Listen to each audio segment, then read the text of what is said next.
Welcome to the President's Forum podcast, where we explore innovation in higher education. Today, we will be taking a deeper dive into a report from the Center on Reinventing Public Education, located at Arizona State University's Mary Lou Fulton Teachers College. This report looks at how teacher preparation programs across the country are faring in integrating artificial intelligence into their curriculum and education. Here to talk to us about the report is Dr. Stephen Weiner, a senior research analyst at the Center on Reinventing Public Education. Dr. Weiner helps us understand the advantages and pitfalls of utilizing AI in teacher preparation programs and gives us recommendations on how programs can become leaders in this area. Let's jump into our conversation. Dr. Weiner, thanks for joining us today. I was wondering if we could start by you giving a little bit background about your organization and the Fulton Teaching College. Yeah, absolutely. Thanks for having me here today. Right, so I'm from the Center on Reinventing Public Education. For those of you who don't know us, we are currently a department, a research center at Arizona State University, but we actually have kind of a long history going back over 30 years with the University of Washington. We a few years ago reaffiliated with ASU, but we're part of the Mary Lou Fulton Teachers College. And essentially, we're a policy-oriented research center. And throughout our history, we've just always been focused on kind of systems-level questions around public education. So whether it's like big challenges that the school systems are facing, or if it's like big opportunities and innovations, we're just really interested at kind of like every level in the system, from like student and teacher experiences all the way up to like what administrators and like state policymakers are doing to make improvements, address big problems, that sort of thing.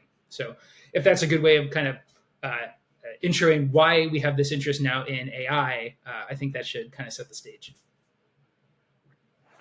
Great. Yeah. And can you tell us about, this report that you put out, it explores AI integration in teacher prep programs. Can you help us better understand the current environment that we're in using AI in these programs? Yeah, absolutely. The short story from this research, which is kind of our first foray into the higher ed teacher prep space, the short story suggests that teacher prep programs are kind of in their early stages of developing like practices, programs, and even policies around AI.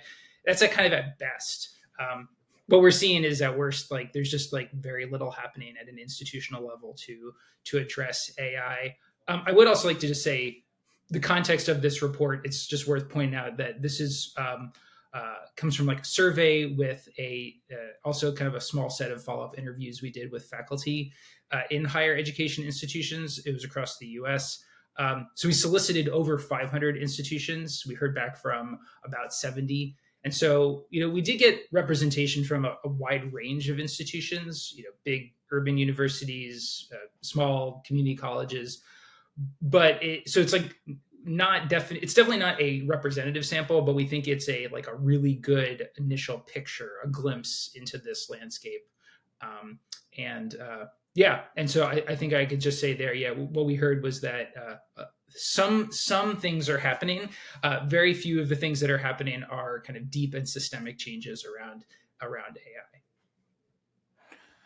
And my understanding that is a lot of these programs that are incorporating AI often focus on just plagiarism prevention. Why do you think that is? And should programs be going beyond that scope? Well, yeah, first off, I'll say, it's true. We definitely heard both at the sort of level of asking, what are the institutions doing to prepare their faculty? And then also, what are the faculty doing to prepare their pre-service teachers? Plagiarism prevention kind of came up in both of those instances as one of the most predominant, if not the most predominant kind of usage currently for AI, and motivating factors for like why the folks would be actually engaging with AI. We didn't dig deep in this study into the why behind the emphasis on why plagiarism, but I think I'll share my own thinking and say it definitely sounds like there's like a history of like a kind of a cat and mouse antagonism with technology, and kind of putting the educational institution in the role of trying to like, understand how students are going to use the new technology to like kind of get around the kind of requirements of something, or do an assignment, right? And this goes back decades. So I think maybe there's some institutional like I would say knee-jerk reaction to seeing AI this way. But then I think there is also some like grounded evidence.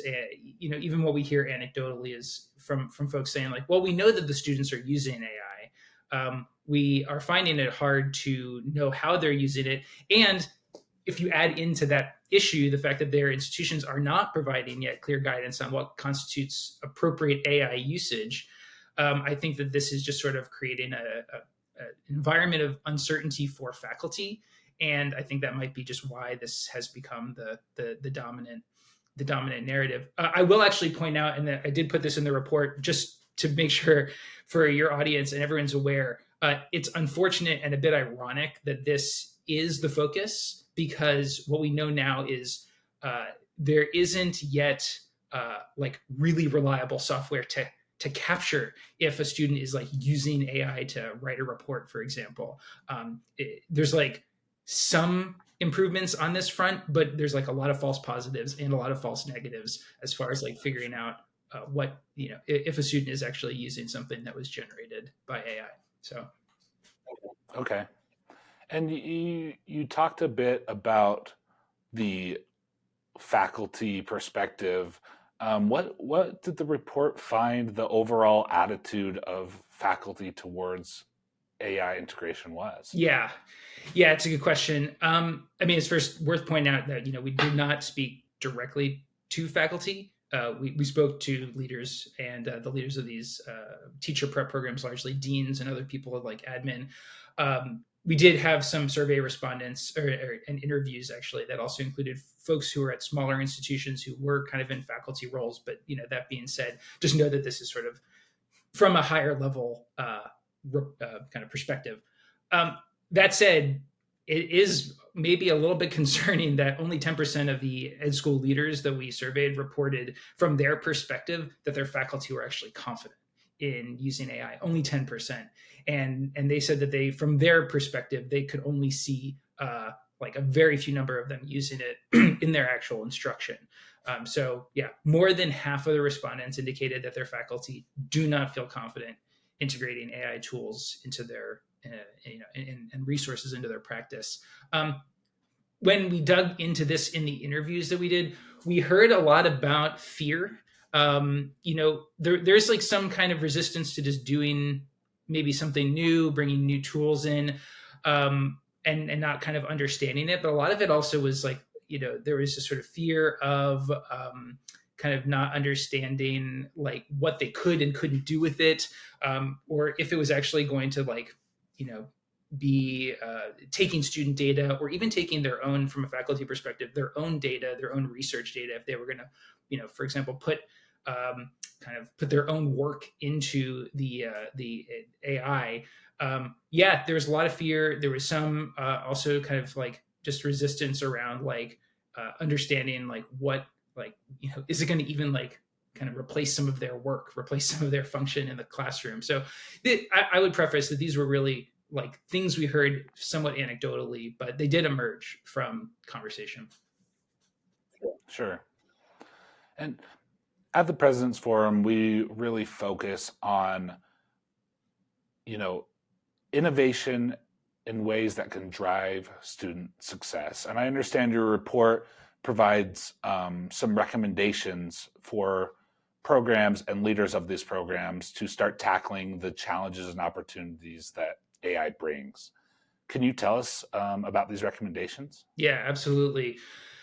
We know that there's like a lot of history of looking at universities and education schools in particular and seeing change as very slow and in some cases just not happening. In some ways, we know that these institutions were built to kind of stand the test of time and actually not change. So we kind of respect the kind of institutions on that level in some ways, but in other ways we know like this is an opportunity and really kind of like a moment where there needs to be a fairly rapid response, at least a intentional addressing of AI. And so we see a few ways of doing this.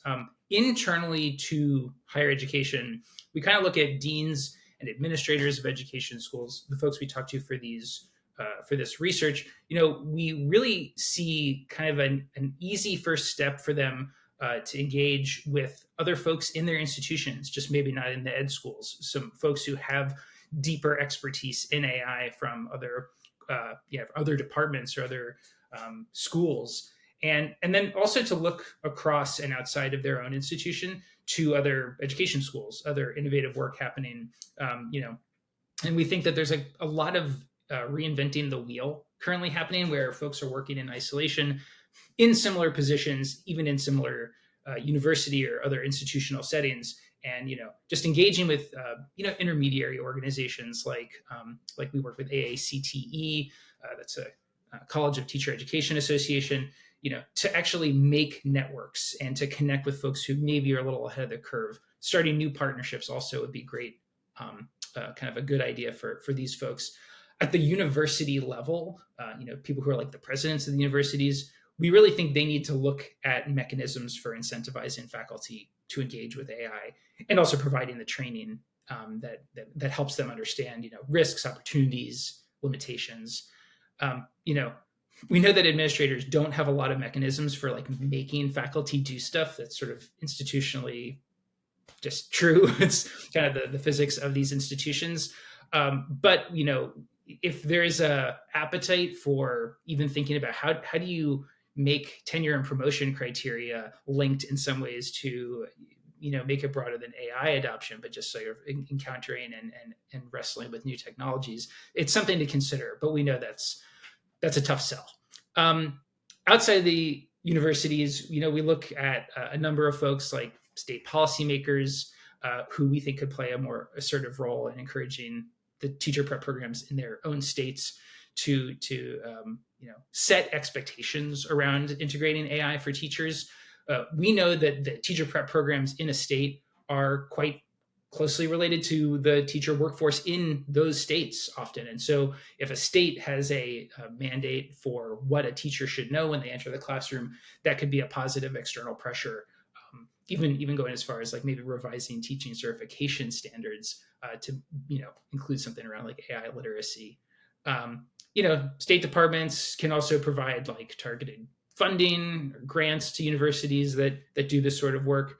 And then also regular kind of outside the state funders, we also think could do similar work to incentivize the AI integration through grants, through targeted funding around the topic.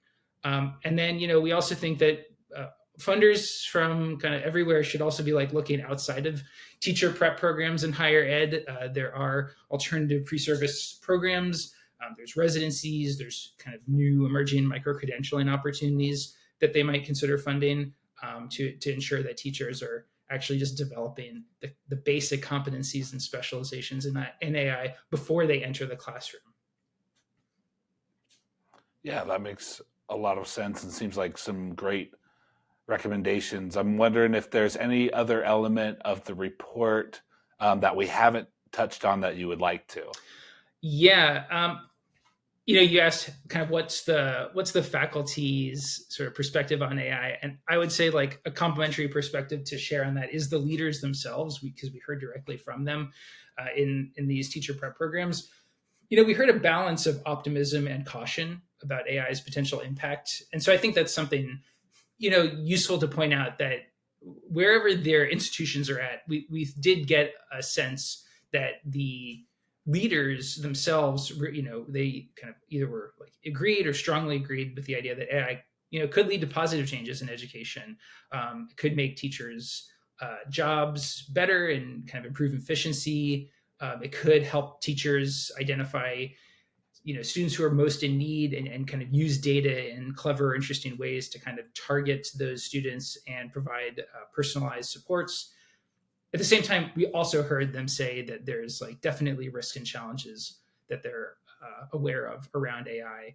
A lot of our respondents talked about thinking that AI could lead to safety, privacy, security concerns.